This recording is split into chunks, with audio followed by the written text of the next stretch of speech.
Selamat pagi, saya sekarang bersama Dr. Grace, panggil Dr. Pitut, dia teman saya dulu waktu kuliah sekelas. Dr. Pitut sekarang di bidang kedokteran olahraga, saya di bidang kedokteran kerja, kami berdua adalah kedokteran preventif, yaitu kedokteran untuk mencegah penyakit. Meskipun dalam kedokteran olahraga juga sudah ada orang meresepkan olahraga untuk sakit. Misalnya push up 10 kali untuk sakit hipertensi, bisa sit up untuk apa. Jadi olahraga itu adalah obat loh ya. Tapi hari ini kita baru bicara tentang cedera. Nanti video yang lain kita akan cerita tentang obat tapi olahraga. Terima kasih.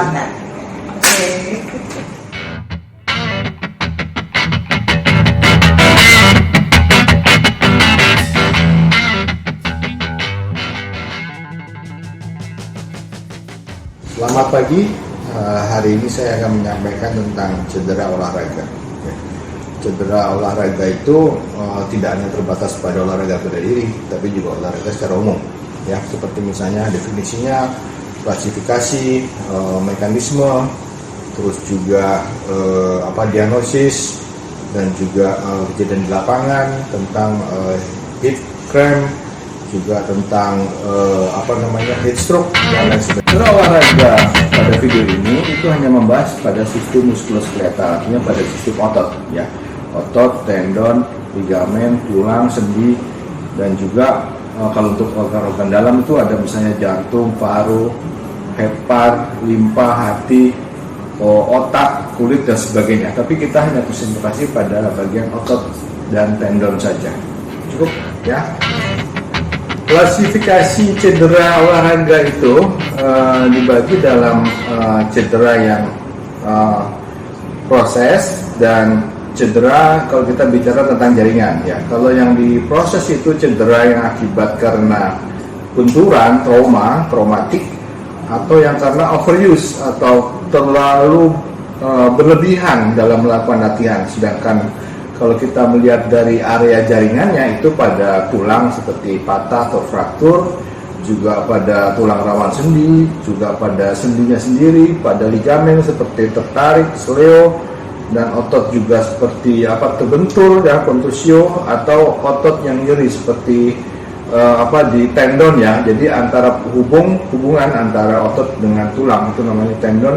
Yang di situ atau di bagian bursitisnya atau di bagian bursanya juga yang perlu kita pahami, pisahkan antara penyebabnya dan bagian mana yang terkena. Demikian.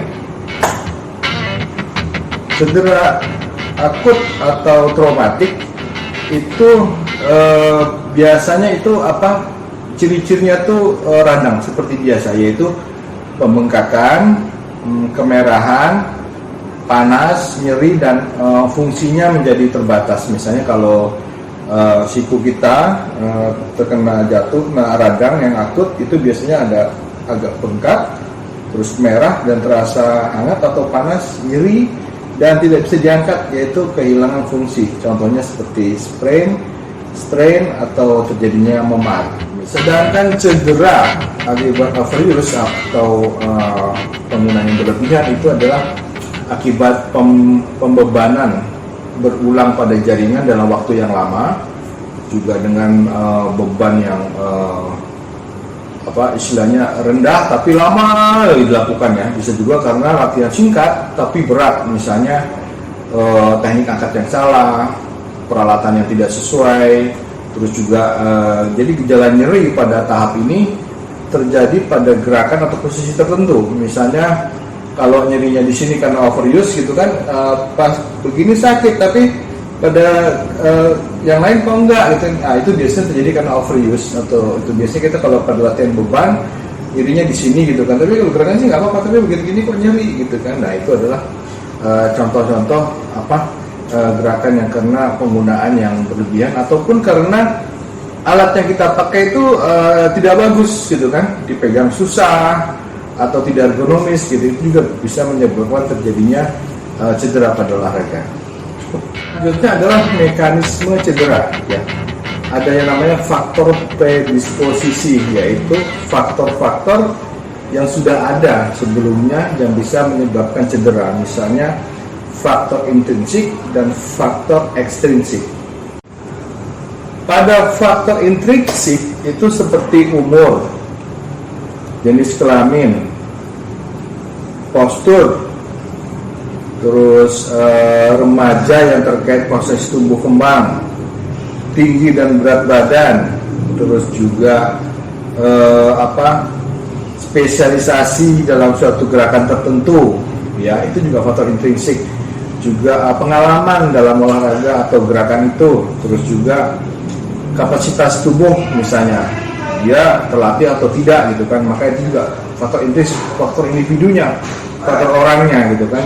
Selanjutnya adalah teknik dalam olahraga, misalnya teknik tendangan, teknik main bola, teknik naik sepeda, itu kalau dilakukan dengan salah itu faktor-faktor intrinsik ya.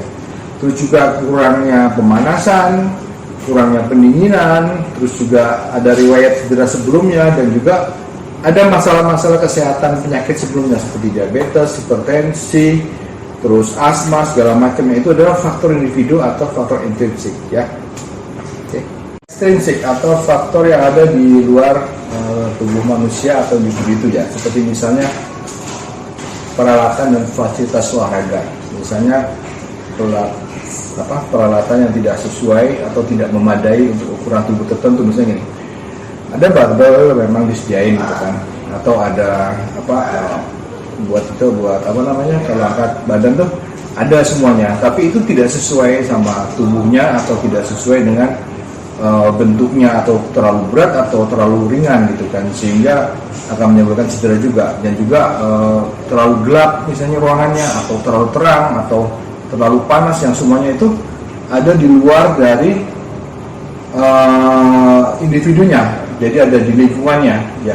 Lingkungan yang terlalu panas dan juga bisa juga menyebabkan terjadinya cedera pada orang itu. Bisa misalnya latihan pada lantai yang nggak bagus gitu kan, atau latihan pada misalnya untuk latihan dengan menggunakan alat tertentu, tapi alatnya seadanya, tidak sesuai dengan tinggi badan, berat badan, atau dengan umur gitu kan. Itu juga bisa menyebabkan cedera sebagai faktor ekstrinsik ya.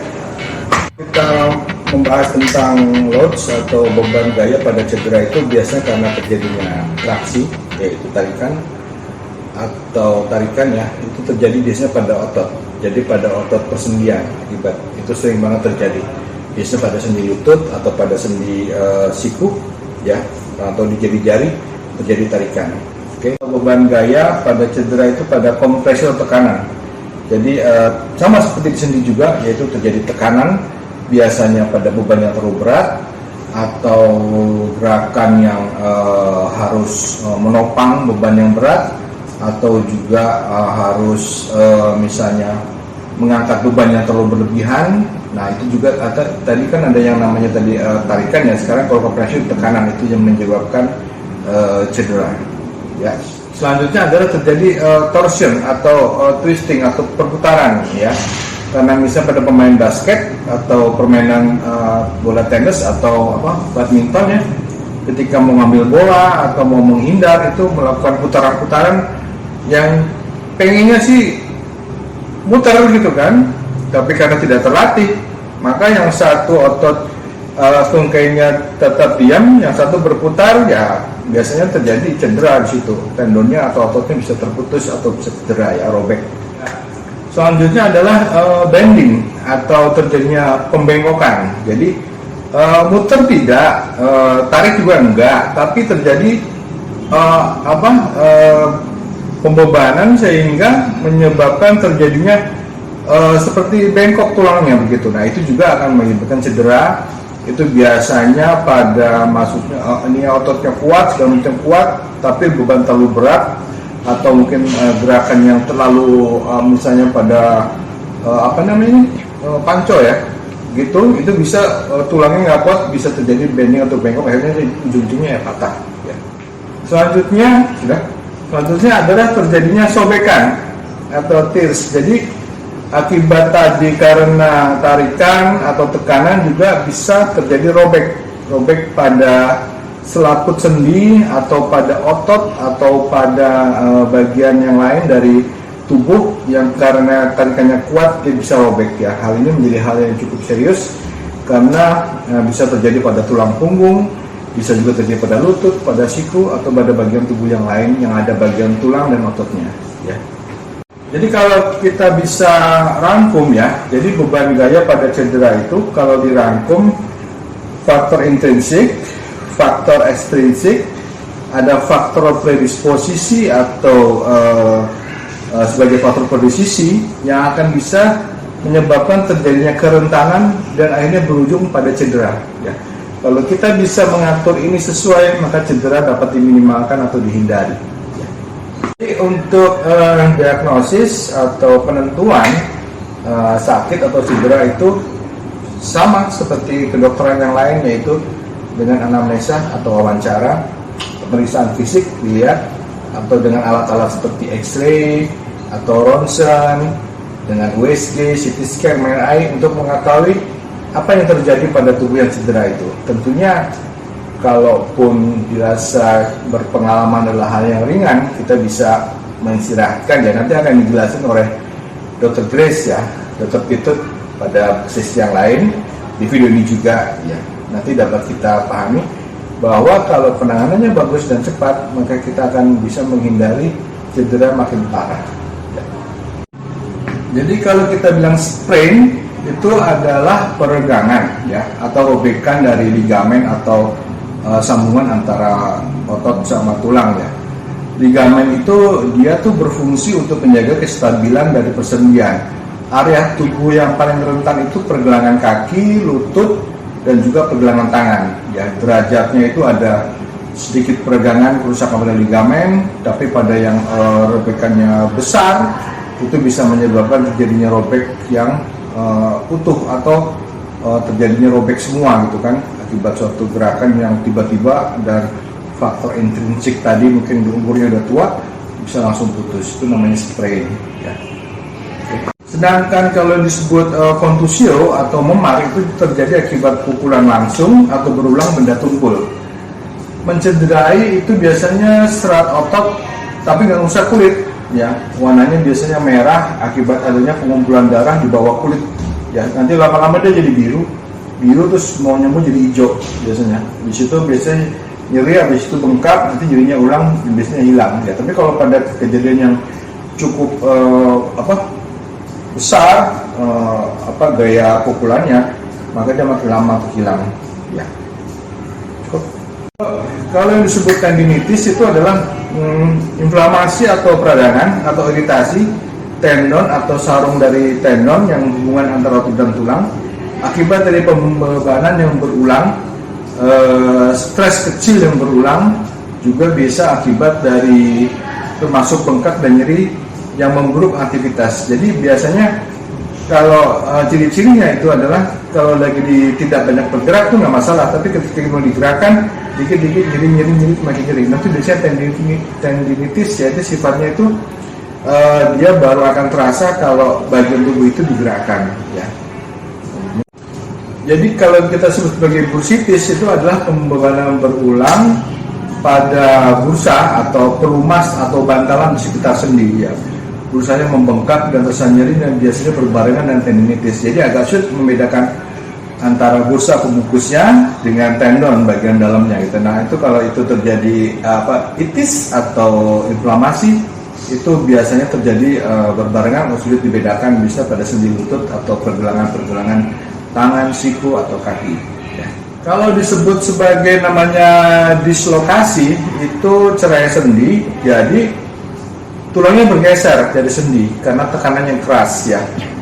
Ligamen ikut bergerak atau bisa robek langsung dan berubah bentuk. Jadi kalau udah begini, misalnya sendinya begini, pindah begini, itu udah pasti tuh segala macamnya saudara sini robek dan tidak patah, hanya saking kuatnya dia bisa pindah ke tempat lain, sehingga hal itu hal yang serius dan harus segera dirujuk ke rumah sakit ya.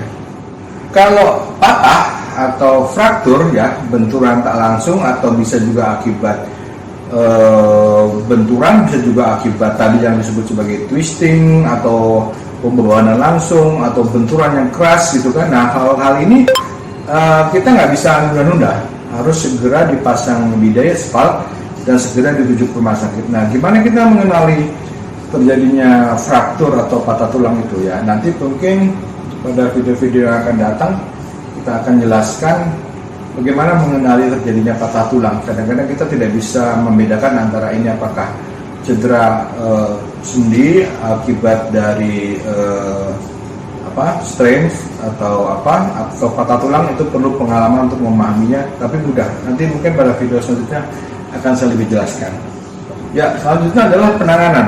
Ya, kebutuhan dan tuntutan dari saat pertandingan atau olahraga itu pun akan kita sesuaikan dengan penanganan yang akan mau kita lakukan. Ya, di situ juga tergantung dari adanya alat atau kesediaan orang yang mampu. Tapi tidak ada protokol yang standar untuk melakukan pertolongan ini. Ada yang namanya RICE, PRICE, POLICE, segala macam.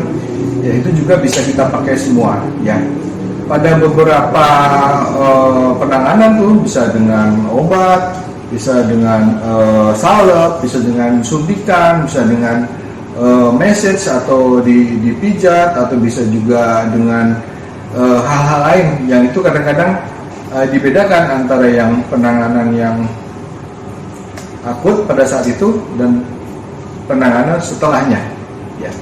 Ya, cukup. Nah, pertolongan pertama cedera akan dijelaskan oleh Dr. Grace atau Dr. Pitut, ya, teman saya sekolah dulu. Dia mengambil kedokteran olahraga. Nah, dia menerangkan tentang RICE atau RICE, ya. Salah satu metode yang bisa digunakan dengan kata lain bahwa ini untuk jaringan lunak, ya, otot, tendon, dan ligamen, tapi tidak untuk tulang. Kalau untuk tulang itu nggak ada cara lain selain imobilisasi, pasang spalet, rujuk, ya. Nggak ada penanganan di lapangan dan nggak ada penundaan pada untuk kasus patah tulang. Ya. Dr. Arif sudah menjelaskan tentang cedera secara umum. Sekarang saya akan menjelaskan tentang RICE, singkatan dari Rest, Ice, Compression, and Elevation.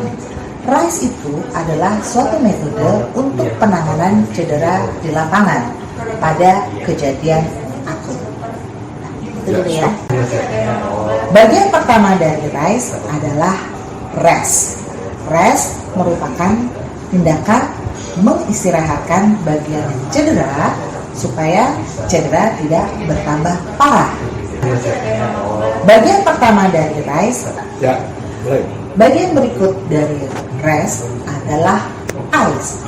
Ice adalah tindakan untuk mengkompres bagian yang cedera dengan kantong berisi es ataupun cold pack. Tujuan pemberian kompres ini adalah untuk menghentikan perdarahan, mengurangi pembengkakan, dan mengurangi rasa sakit. Caranya adalah, pertama, sebelum mengaplikasikan cold pack atau es kantong tersebut di bagian cedera, alasi dulu bagian yang cedera dengan handuk atau kain tipis yang dibasahi terlebih dahulu. Mengapa? Supaya es yang menempel di kulit yang diaplikasikan tersebut tidak mengalami proses. Berikutnya adalah compression. Compression adalah pembebatan dengan elastik perban pada cold pack atau kantong es yang diaplikasikan, yang tujuannya untuk mengurangi perdarahan dan pembengkakan. Ya, oke.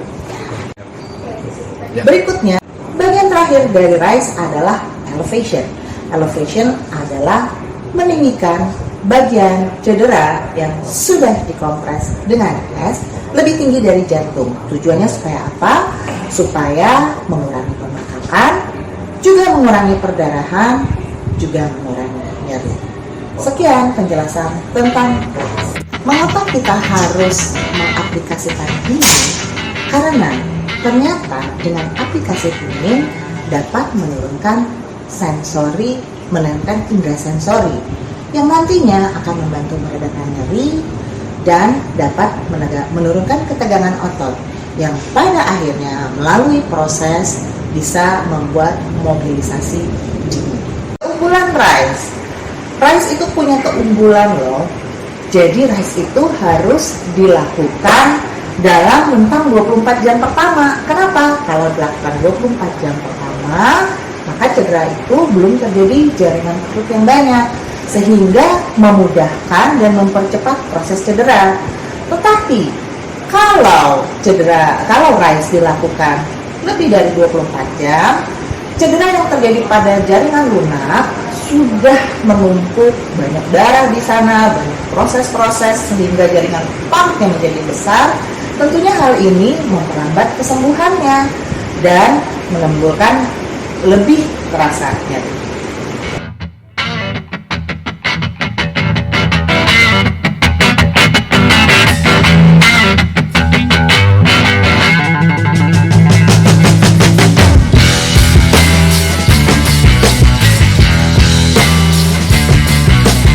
Dengan semprotan kloretil atau tadi kan dokter Peter bagus menjelaskan tentang penggunaan es ya.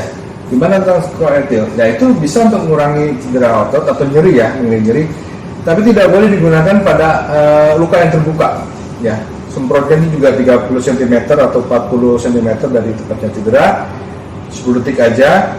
Lalu juga kadang-kadang justru penggunaan kloretil ini digunakan supaya orangnya bisa kembali ke lapangan, ya nggak? Padahal itu hanya masking efek, seolah-olah dia sudah cederanya sudah berkurang, padahal gara-gara sementara doang gitu kan. Nah itu harus juga diperhatikan ya, jangan sampai begitu dia latih pulang, dia malah mendapati cedera yang lebih parah karena menggunakan kloretil. Cedera juga bisa karena panas ya, kan udara yang panas ya, karena pengaruh cuaca terutama suhu dan kelembapan. Itu terjadi pada olahraga outdoor ya, atau olahraga di indoor tapi tidak ada pendingin udara, air yang nggak bagus ya. Itu bisa terjadi heat cramp, heat stroke atau kelelahan akibat dari panas ya. Pencegahannya itulah latihan di tempat yang teduh dan yang tidak lembab. Juga misalnya mau masuk nih emang udah tahu panas gitu kan, sebelum latihan Anda lakukan aklimatisasi dulu, yaitu biasakan diri dulu dengan suasana di tempat latihan itu kan, supaya tidak tiba-tiba langsung latihan langsung terpapar dengan panas. Juga jangan lupa adalah untuk minum ya, harus minum sesuai, nanti mungkin saya akan bikin materi tentang hidrasi atau tata cara menjaga asupan cairan pada saat latihan. Panas ini ada tabel, bisa dilihat area biru itu untuk hijau itu aman untuk olahraga, terus yang hijau pertandingan masih bisa dilakukan, area kuning itu hanya bisa dilakukan pada persiapan khusus atau orang-orang yang sudah aklimatisasi, area orange dan merah itu jangan latihan di situ, area merah latihan tidak boleh dilakukan atau pertandingan tidak boleh dilakukan. Oke. Ya, kram otot atau karena panas ya, itu biasanya karena aktivitas yang berat pada suhu tinggi dan berkeringat banyak. Jadi bisa juga bila pada suhu dingin sirkulasi darah yang tidak lancar juga ya. Otot menjadi spasme atau istilahnya tegang ya, dan nyeri. Penanganannya itu adalah otot yang tegang tadi harus direnggangkan, ada caranya. Juga harus diaplikasi sampai diurut ringan dan minum. Orang yang dikasih minum ya, kemungkinan kurang cairan, jadi direnggangkan. Misalnya ini dia misalnya kram di sini, ya ini direnggangkan ototnya gini, atau kalau kaki ditekuk gitu. Biasa pada orang yang main bola atau main basket jadi kram, yaitu kira-kira metodenya seperti itu. Ya. Sekarang adalah tentang kelelahan akibat panas, keringat yang berlebihan dan kulit tuh terasa dingin biasanya. Itu orang tuh dehidrasi, itu harus hati-hati. Jadi kalau orangnya biasanya pucat, orangnya pucat berkeringat dingin gitu kan, biasanya bengong aja gitu kan, tuh biasanya mau semamput tuh ya. Lalu juga sakit kepala, pusing gitu, kelelahan, nadinya cepat gitu kan. Penanganannya tuh harus segera bawa ke tempat teduh, longgarkan pakaiannya, baringkan, beli air minum yang dingin, jangan yang hangat ya. yang dingin atau yang biasa.